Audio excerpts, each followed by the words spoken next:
home right now, as you can tell, not in our tasting room. We would normally broadcast from Pour and Sip HQ. We've got an incredible studio, tasting room, all of this, where we get loads of delicious whiskey tasting work done. But for obvious reasons, we are here today. But all is not lost, because via the wonderful medium of the internet, we're going to be joined by London Whiskey Guy, aka Andy, and then we've got a very special guest later on. We've got Miika, who's the CEO at Kyrö, who's going to come and join us, answer some questions, and more importantly, taste the dram. So, what's the plan of action for this evening? You should have your tasting box in front of you. If you are brand new, your box will look a bit bigger than this one because you've got 2 tasting glasses in it. Don't forget to get them out, and they're very useful. This shape, exactly like this.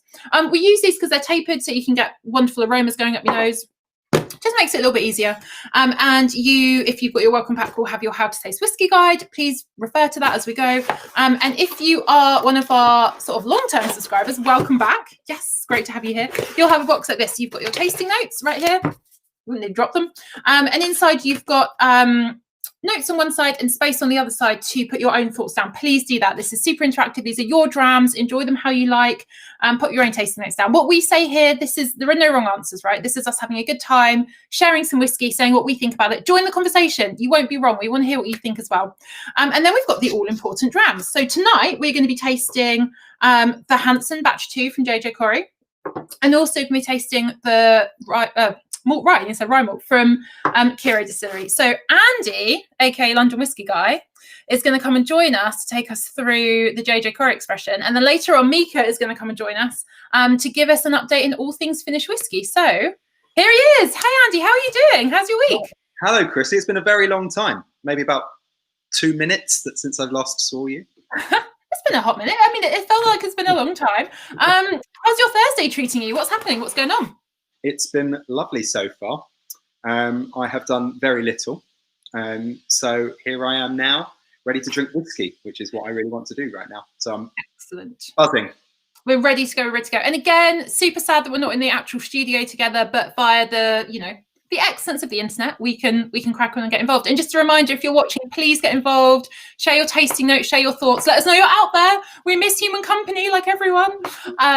This is part of our club, this is our community. So pour a dram, get involved. And first up, we have got the wonder of the Hansen Batch 2, which is a blended grain from Ireland. And you know all about this one. You've been doing your research. I'm going to pour it first, just so you can give it some time to sit in the glass. So basically, we're headed to Ireland for a whiskey. So JJ Corrie was founded in 2015 by Louise McGuan, and it's basically Ireland's first modern whiskey bonder. What does whiskey bonding mean? In the early 19th century, whiskey bonding was a really popular art form in Irish whiskey, and there were hundreds of distilleries in the mainland in Ireland. But these distilleries were not bottling their own whiskey. Rather, they were distilleries that simply made their whiskey and sold it to wholesale, to bonders. What are bonders? Bonders would have been jack of all trades, publicans, grocers, mercantile owners. And these guys would travel to their local distillery with an empty barrel or maybe a plastic vat from their pub trade or from their shop, and they'd fill them up with the spirit that's been distilled, the new make spirit, and then cart them home, store them for aging and blending. Now, because of so much of whiskey's flavour comes from the barrel that it's actually been aged in, and also the climate in which that barrel is stored, basically there was a really, really kind of breadth of range of variety of regional flavour within Irish whiskey because of this whiskey bonding. Now, unfortunately, that kind of collapsed that industry in the early 1900s and was kind of left with 4 major distilleries. I'm not going to name any names right now, but these were bought out by multinational companies. And that was the end of bonding as a kind of whiskey production and kind of a cultural movement within Irish whiskey.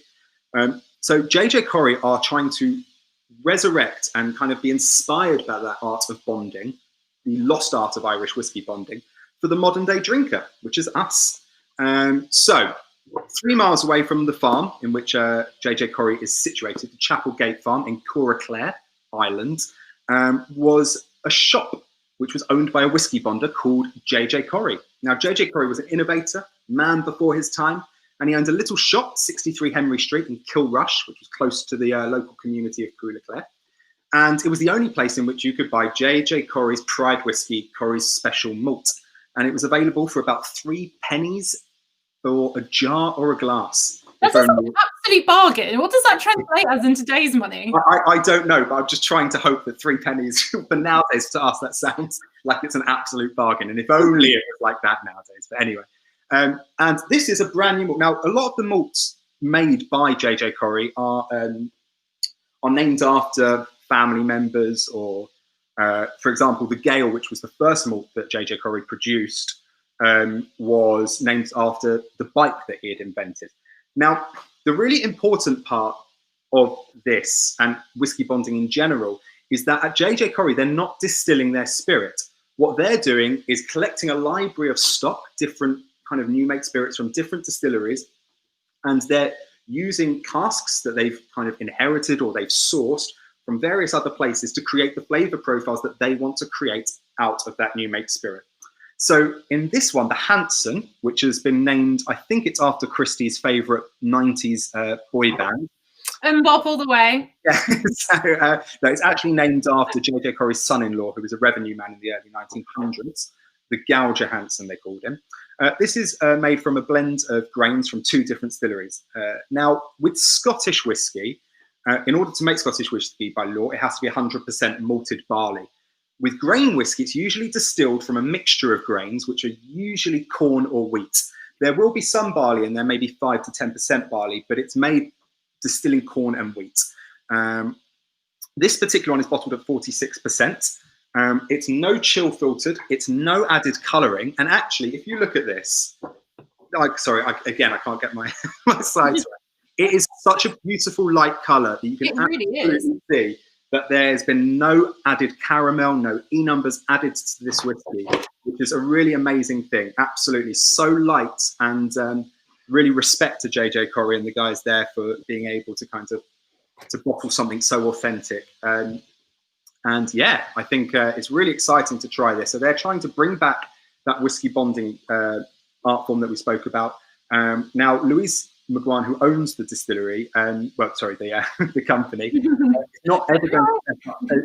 doesn't ever want to set up a distillery in her farm. Basically, she wants to continue to build this library of stock and to create a characteristic that will be JJ Corrie, but it won't be the new make spirit that they distill there on the farm. It will be aged and barreled and blended on that farm. So let's get to trying it. Yes, let's. And just to give a quick shout out, we've got so many people tuning in this evening. I'm just going to do a quick run through, or we're all having a little nose. So hello to Scott from Glasgow, Mark B from Mid Wales, Peter, we've got Ewan, we've got Nigel, we've got Chloe, we've got Jason, we've got Hannah from London, who's trying to get her work done so she can join in, Gary from Southeast London, Neely, I think you are from the South Coast, also Team South Coast. Yeah, woohoo! Alistair from Inverness, Green Tea's Green, good handle, from North London as well. Carlo from South London. We've got a good London showing this evening, actually. It's because I'm here. They've all followed London Whiskey Guy here. They knew I was here. Exactly. I've stuck my nose. This is stunning. It is. It's like a really fresh and clean. I get lots of notes of like pear drops and sherbet and fruit, but fresh fruit, green grapes. There's also like a white wine kind of sweetness to this for me as well. I definitely think so. There's something I was thinking like kiwi fruit or maybe a bit of apple. There's it's really green and lush. It's really mouth watering. I haven't tasted it yet. But yeah, maybe like shortbread, possibly something like this too. Yeah, green fruits definitely, but absolutely like kind of apples, green grape skin as well. It's a really fresh, summery nose. Yeah, maybe that shortbread as well is coming through as like kind of cereal note for me, like digestive biscuits possibly.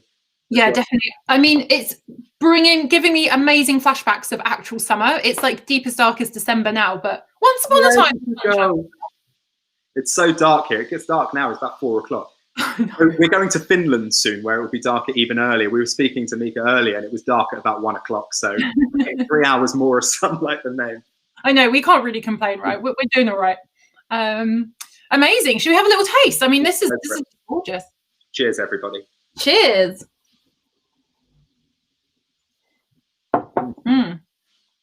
Yeah. So for me, there's a lovely mouthfeel, coating, wonderful, almost like a gummy bear quality as well at the start when it first goes in. And again, it's that summery kind of green grape, green apple, kiwi fruit, as you were saying. And the finish is kind of like there's a bit of spice on the finish, which is like kind of pickled ginger for me. That's kind of lingering in my mouth at the moment. I agree. I'm getting kind of cinnamon vibes, but I'm with you on the ginger as well. The sweet spices are really gorgeous. It makes me think of like pastries in like a little pastry shop or something. So great. And there's kind of a nuttiness to it, but a sweet nuttiness, not kind of like kind of toasted as well. Yeah.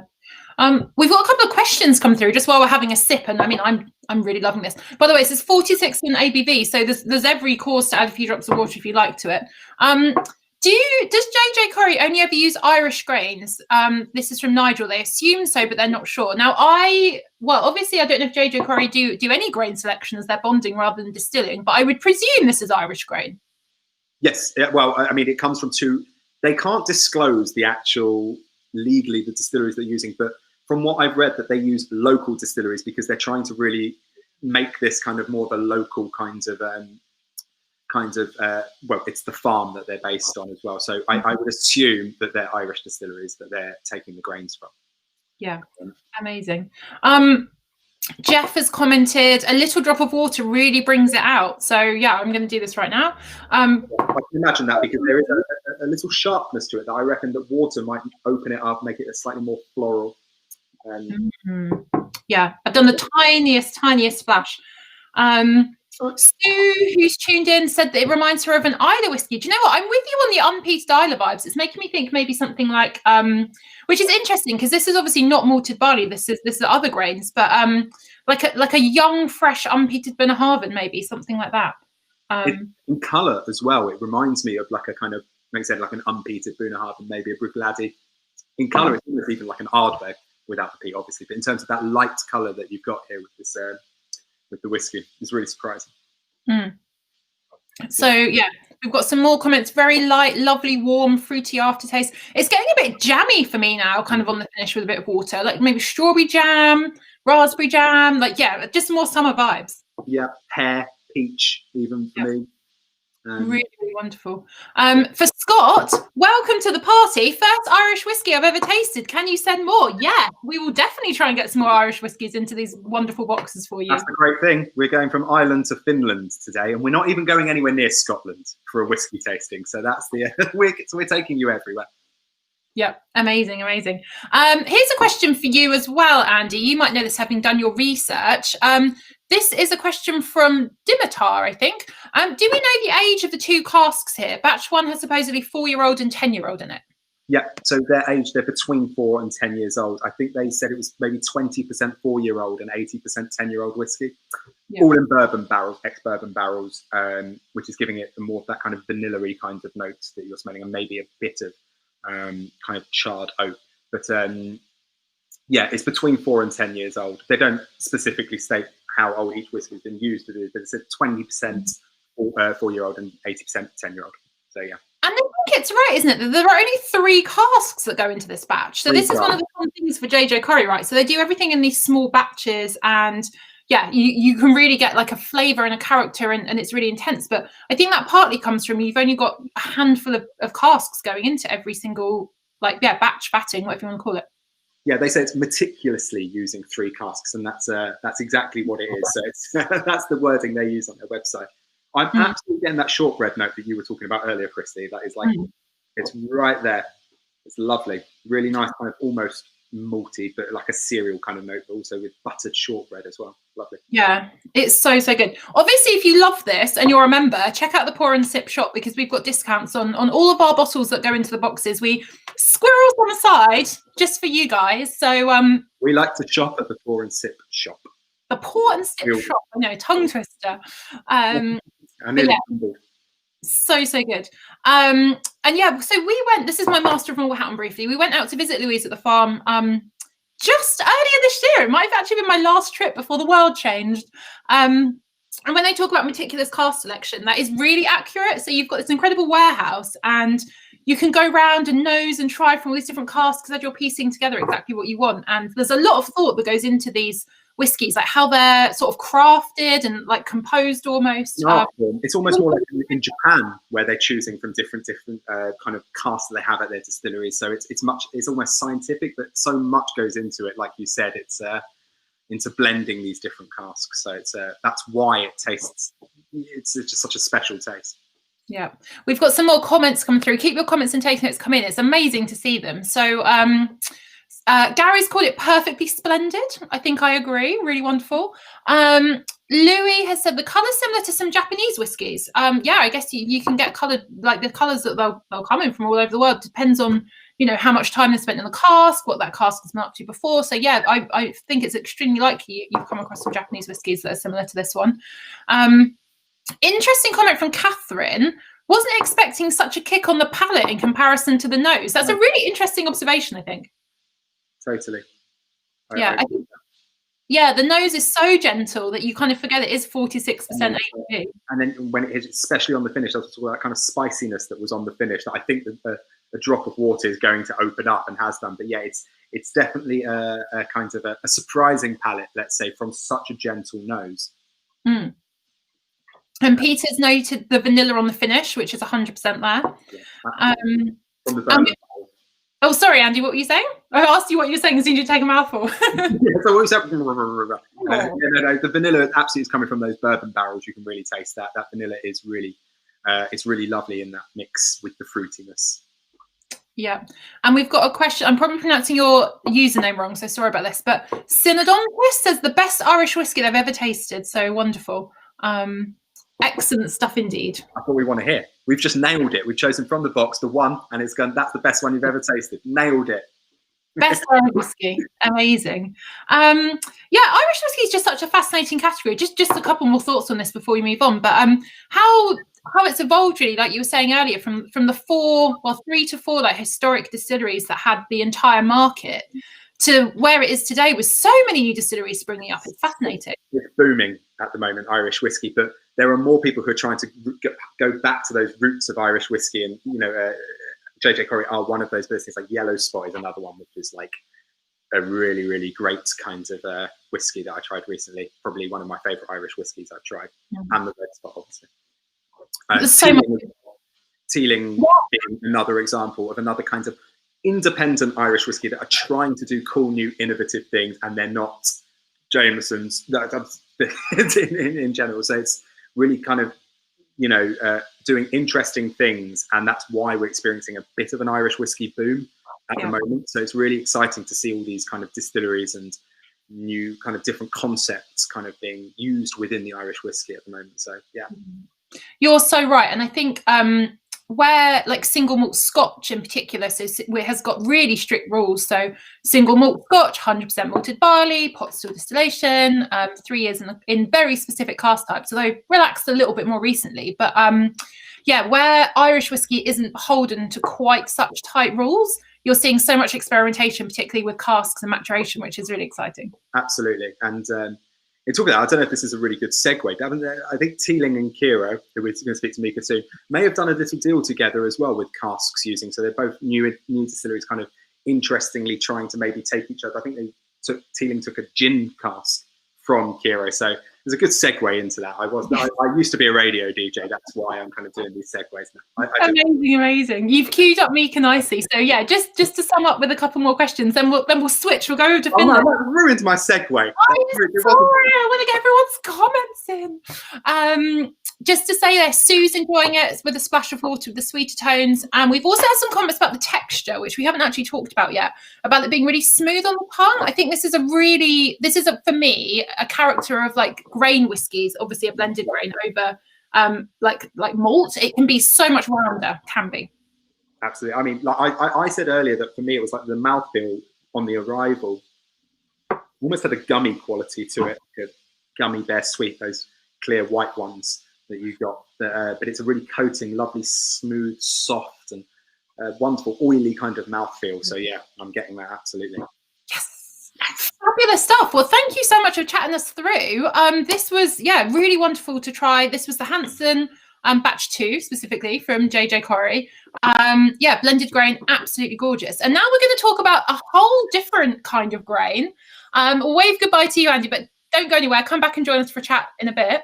We'll just say bye briefly, because we've got Miika from all the way from Finland, live from Helsinki. I feel like I'm doing Eurovision. Come in, Helsinki. He's going to chat us through Kyrö and Kyrö rye. Hey, Miika, how are you doing? Hello, I'm doing fine, thank you. How are you doing? I am really excited. One, to have a chat with you, because it's been a little while since we've caught up. And two, to taste one of your gorgeous whiskies, which has made it all the way to the UK, and it's actually quite hard to get a hold of, but we've got some in the pour and sip shop and in these boxes, so we need not panic. But this is like proper labour of love for you, this whiskey, right? Tell us all about the distillery, how you founded it, and where you are today. Yeah, absolutely. So we started this company in, well, as we Finns do, we think of ideas in a sauna. And we were passing around a bottle of rye. It actually happened to be Rittenhouse rye, if you know the brand. Fantastic, very economical rye from the US. We love it. And we thought that, you know, we Finns, we're a nation who love their rye. We do rye bread, rye porridge, rye everything. So why shouldn't we combine whiskey and rye? Because we also happen to love alcohol, which is nice. That one thing led to another. And since none of us were from the industry, we had to go on this sort of like 2-year training spree, which might be familiar from the Rocky movies, with you know, all the montage and music on the background, and went around working in different distilleries, and eventually got the skills and the funds and everything together to start making our own rye whiskey. And we decided to go all in.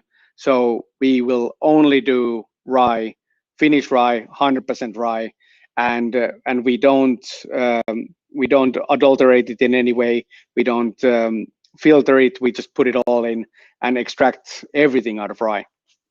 That's amazing. So what is it about rye as a grain that you love so much? Because you don't just make whiskey, you make gin as well. And it's rye through and through. Having visited the distillery, like, you guys are obsessed with rye in the best way.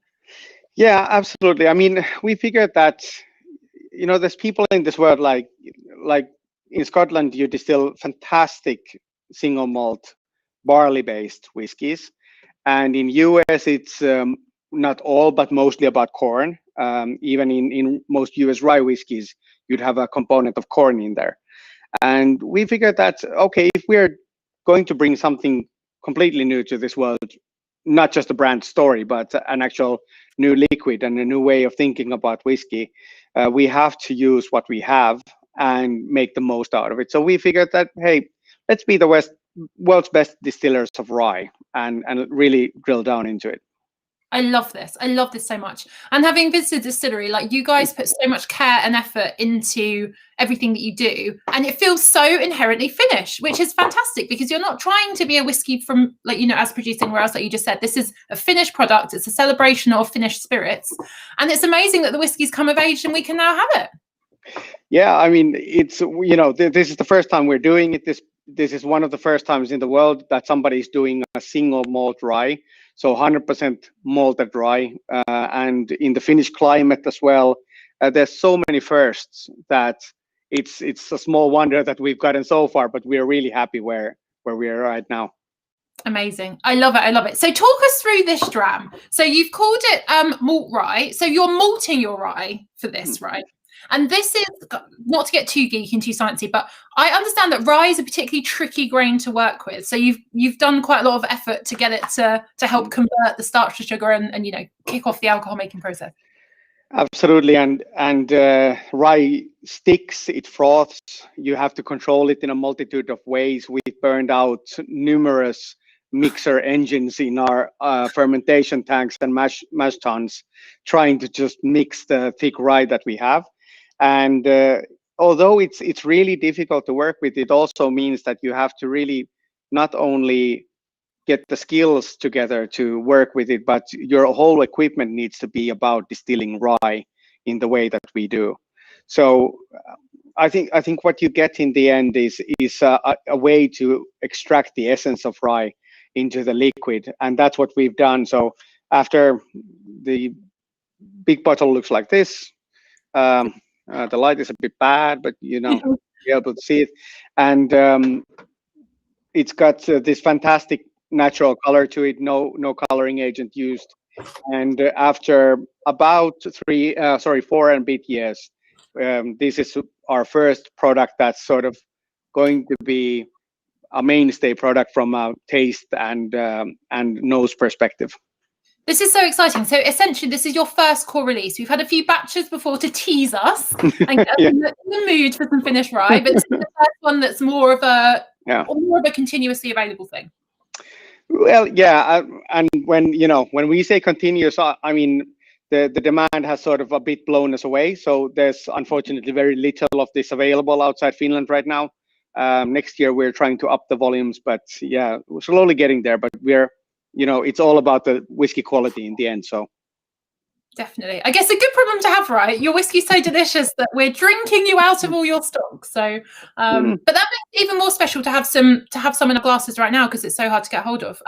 Just before we get into the tasting and nosing, I've nosed away already. And we've got a question come through from Gary. He wants to know if rye needs to be aged for like a different length of time, particularly long compared to single malt. Like, how do you handle the maturation side? So how we like to think about this is that usually, on average, when you make a Scottish single malt whiskey, you'll distill it into a fairly light form, and then basically the choice is whether you'll have smoke or not, and then you combine that delicate light distillate with a cask that usually has been used in aging bourbon before or aging sherry in some cases. But what we do is that we mostly use new American oak casks because our core liquid is so thick. And when you swirl it around in the glass, you can see we leave a lot of the essential oils in it. So what happens is that where in the Scottish single malt style, you'll usually end up with, let's say, a longer maturation period where the cask and the liquid meet each other in an optimal way.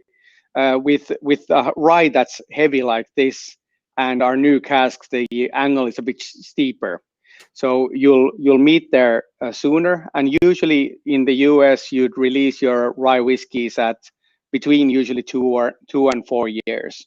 So we're a bit over 4 years, and we'll make some older expressions as well, but we want to preserve the rye and present that rather than the cask.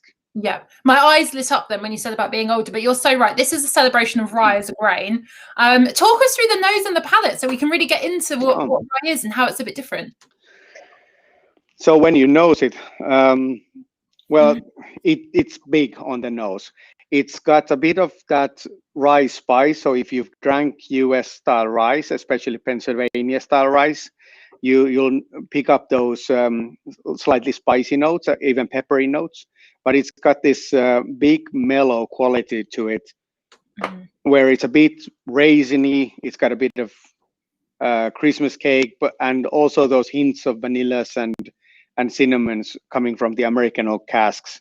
But the core of it is rye, and for me, it's really hard to describe rye as we Finns know and feel it to people who might not have eaten like fresh rye bread from a very young age. So delicious. Yeah. So that's what we're aiming for, but it's definitely a different style of doing whiskey. Yeah, we've had some incredible comments come through on the nose. So Green Tea is Green, love that name. Says it's very different, deeper than the Handsome, but somehow more delicate as well. Great deep color too. Jim has said, this is like nothing I've ever tasted or smelt. It's delicious and unusual. Nose is like grown-up pear drops. That's a great tasting note or nosing note. Steve has said the colour on this is amazing and lovely on the nose. And Stewie Baby, another excellent name. Buttery hay with a hint of mint in the back for me. And for me, that's the real, that menthol greenness, lushness, herbal vibe really does set rye apart for me when it comes to whiskey.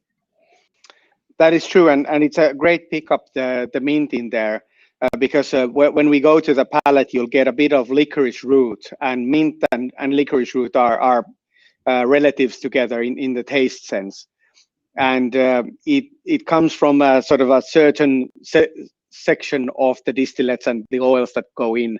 Not to get again too nerdy about it, but it's a great tasting note. Yeah, I love the nerdiness though. Let's have an actual taste. I'm so excited. I'm so excited. This is a really, really delicious thing. It's so good. So mouthfilling.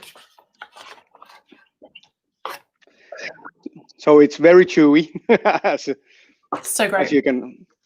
As you can see, and at 47.2, you'll definitely pick up the amount of alcohol on your tongue. But for me, from the get-go, the thing about rye has always been the very smooth and warming back palate action that happens in your mouth. So it doesn't really come up into your nose or strike at your throat. It's a really smooth experience all the way through. And for a young whiskey, the aftertaste is very long. So if you sort of keep your mouth open and breathe through your nose, and you'll really pick up a lot of aftertaste.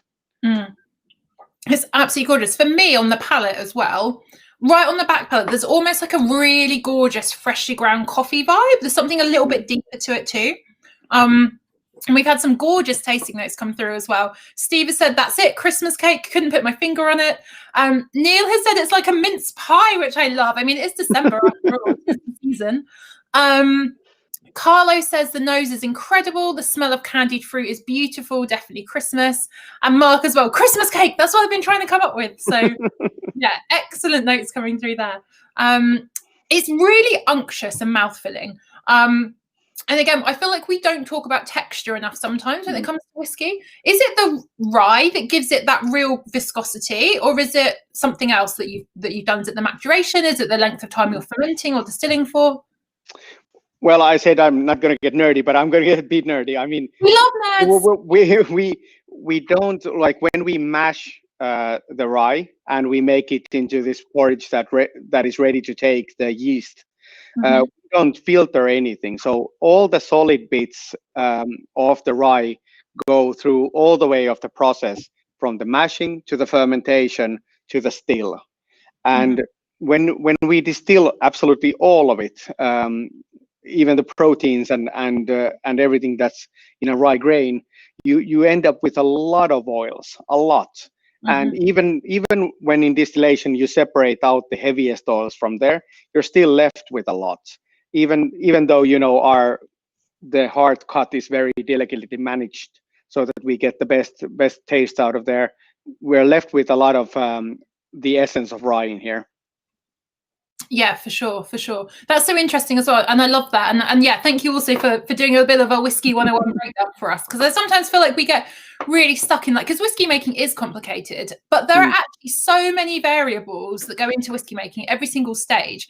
We don't have to overcomplicate it to appreciate the artistry almost. Like, we don't have to be chemists to appreciate that actually doing these things at different points makes such a difference. So yeah, thank you. Some more amazing comments coming through, and I want to give Chloe, who's watching, like, if I can, like, some kind of pour and sip star point. Excellent pun. It's a right good, great finish, which I appreciate. Sue's observed that it's smoother than the nose and there's a long aftertaste. I think the finish on this is extraordinarily long. Mark says nerd out by all means. I'm here for this. And Gary also, we're here for the nerding, so yes.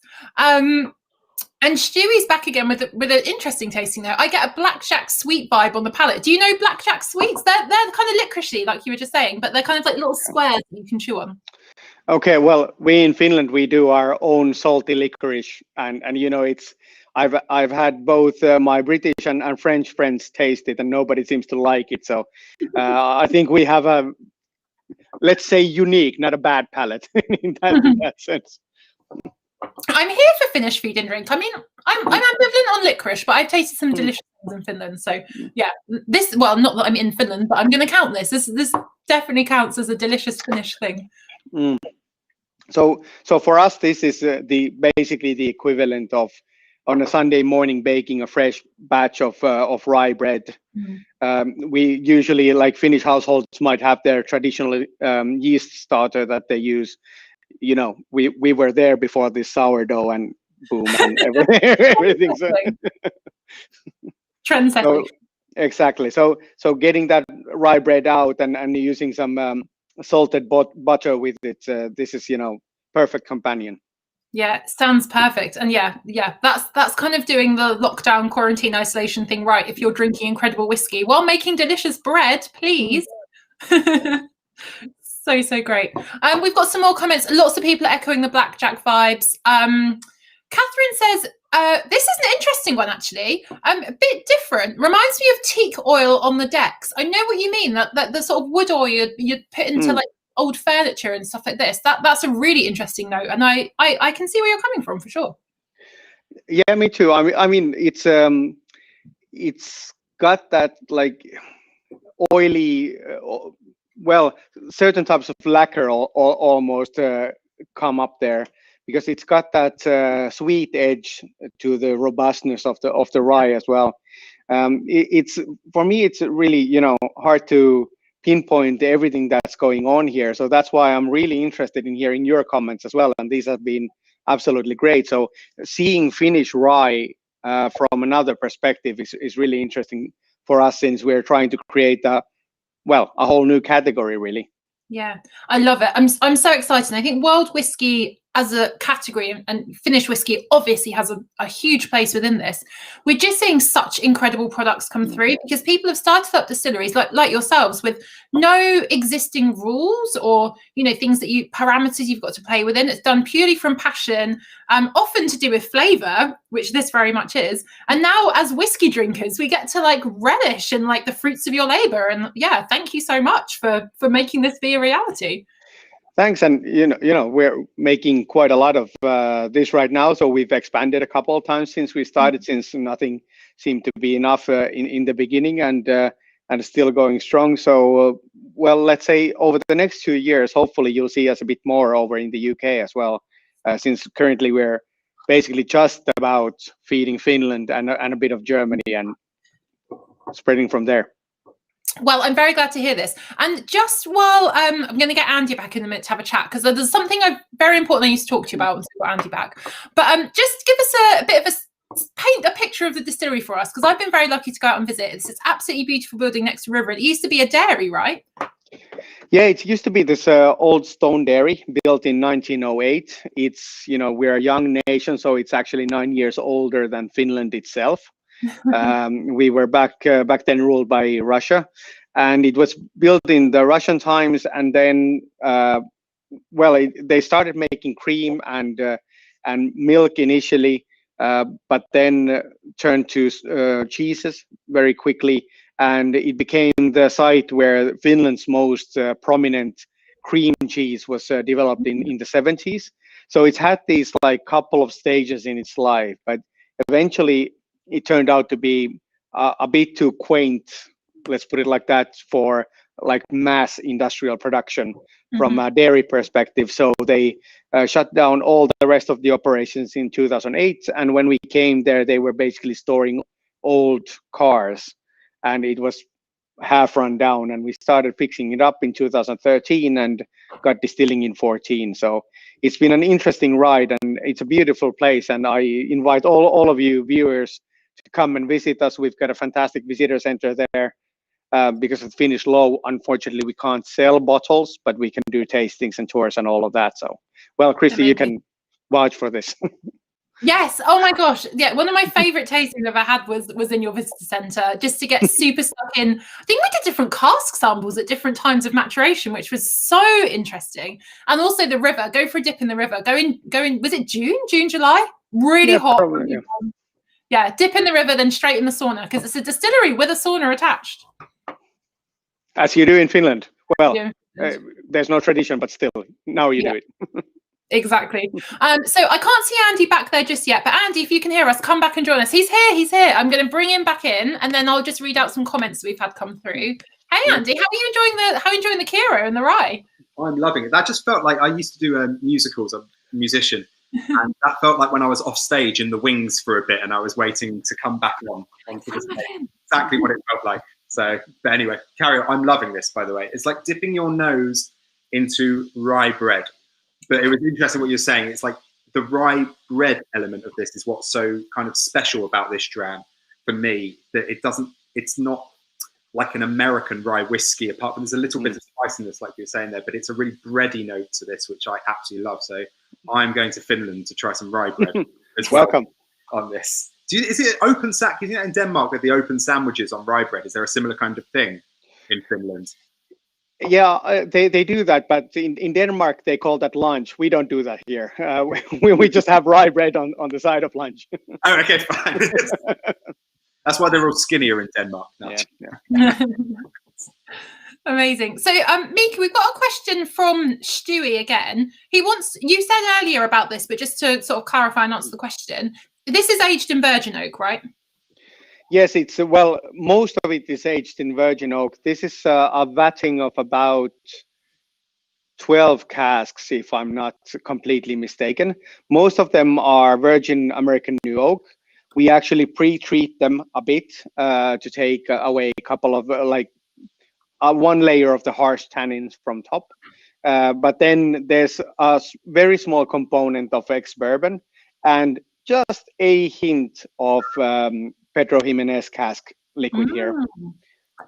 Interesting. Just to add that tiny little influence, which is really delicious. So before I get to my big question for you, we've got another one from Virgil, and a lot of people have commented on your tasting glass that you've got there. This looks slightly different to what we've got going on. Is it? Very different. Oh no, it's the same. I've seen loads of comments coming on different tasting glasses. This is going cam one too. I think maybe I've got my comments from the people saying, "What's the tasting glass?" And I was like, "What is he thinking of?" Anyway, ignore this. Yeah. But Miika, here's some Finnish culture that I would like you to explain to us. I feel like a lot of us have done this inadvertently during the last few months because isolation, lockdown, quarantine. Tell us about the Finnish phenomenon of being pants drunk. Yeah, it's this classic saying. It's called kalsarikännit in Finnish. It's an easy word. We do easy words, and it's this concept of opening a bottle in your home in your underwear, with never the intention of going out anywhere or meeting people. And just happily drinking away. And this is what we do in the winter time because it's mostly dark here. Here in the south, we've now got about 5 hours of sunlight, but the next sunrise up in the north is, I think it's on 21st of January or 22nd of January. The sun comes up next time. So, you have to spend your time somehow, and getting pants drunk is a way to do it. As we like to say in my hometown of Lahti, that I wasn't drinking alone. I had the TV on.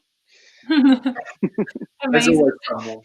I mean, I'm here for this. Obviously, responsible drinking, sip, don't responsible drinking. Yep. But there is definitely joy to be had in sitting and savouring a whiskey. Definitely in loungewear, perhaps. I think this is an excellent concept. They can get us through the next few months for sure. This is a whiskey absolutely savoured. Yes, exactly. Savouring. And it's like, as people have mentioned that, just the colour, such a beautiful, dark, almost rougey colour there as well. It's a stunning colour. It's quite intense, and I've got another here that's only aged in new American oak, which means it extracts sort of the maximum amount of color from the cask, so it's even a bit darker here. So we really do use, well, this is such a cliche to say, but we really do use some really awesome quality casks. And our head distiller Kalle has a fantastic both nose, and he also has this feel where he taps the cask for wood integrity and all of that. So we really try to pick out some really quality stuff, and we feel that that's the way to pair our excellent liquid with some excellent casks, so that both have to do their work in order for us to have in 4 years a really quality liquid. Yeah, it shows. Can you tell also? I've not tried it yet, but I've heard the most unbelievable things about your dairy cream. Yeah, do I have any here?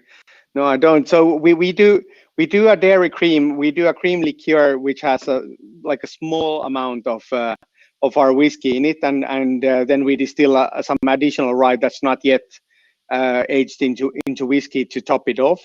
But and then we use local cream from around 20 kilometer radius around the distillery, and it becomes this really good, really pure, like not overly sweetened cream liqueur, and we're really proud of that. And I'm not sure if you have that in the UK right now.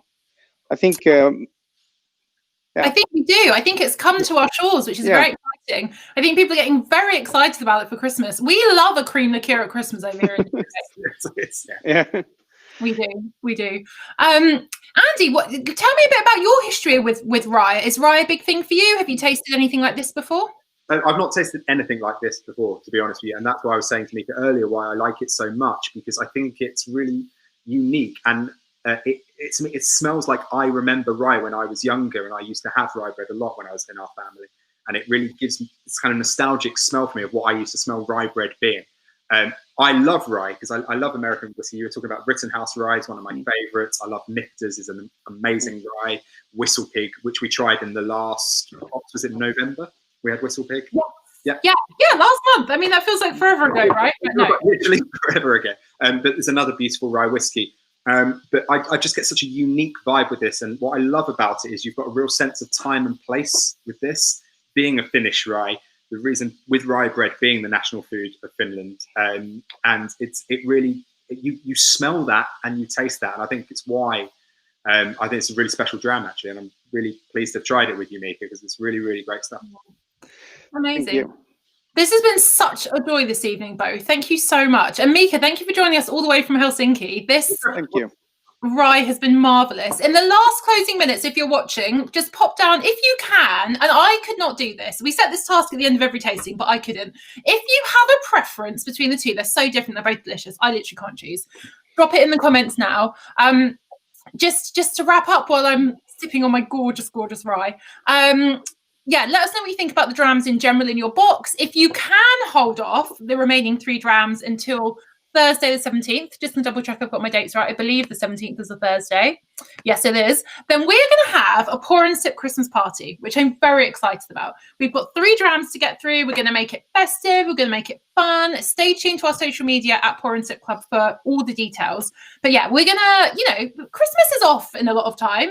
Right now, things are not normal. We can't have our parties. So we're going to have a virtual party, and we're going to celebrate the wonders of whiskey and the joy of tasting whiskey with friends. So we're going back to Scotland, if I'm right. We're going back to Scotland with the other 3 drams, aren't we?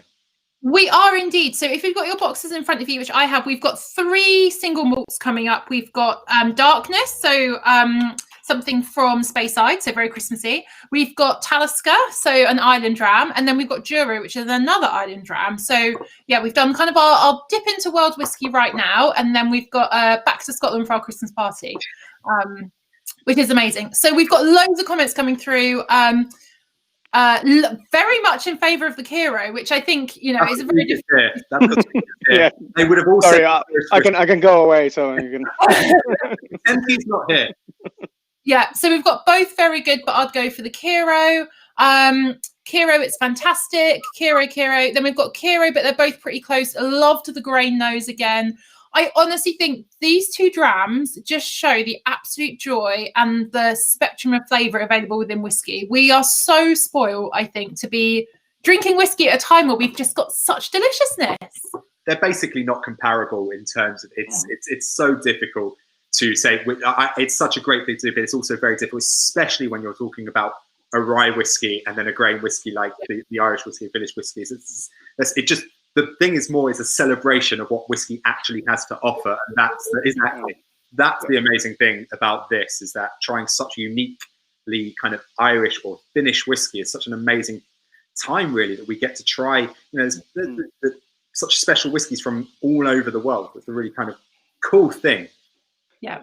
For me as well, like as a maker of whiskey, I always I will never lose my love for things like Thomas H. Handy rye from Buffalo Trace, or Springbank single malt from Campbelltown, and so on and so forth. And we are not trying to sort of supplant these taste experiences. We want to enjoy them ourselves, and we just want to bring something completely new to the canon. That's why I kind of said about the time and place of your whiskey. That's what's so special about it, is you're doing it in your own unique Finnish way. And I think that fits with your story as well, and why you can really taste that within the dram, and that's kind of a great thing. Yeah, I love this. And almost as a closing remark, Carlo said one is summer, the other one is winter. Both are great, but the Kyrö is so different. Like nothing I've tried before ordering a bottle now, which is so true. Like you say, time and place. One is summer, one is winter. And yeah, just a reminder, check out the Pour and Sip shop members prices, which we love. And yeah, it's really difficult to find Kyrö in the UK right now. So if you are in the market, that's the place to snap a bottle up from. So yeah, absolutely wonderful. I've had such a great time this evening. Thank you so much, both. This has been a joy. I am now going to sit back, potentially pants drunk vibes. Not going to say anything more.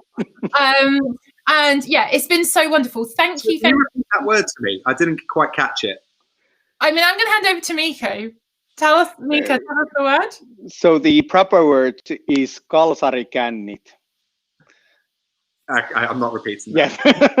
Yes. Don't learn Finnish. Don't go there.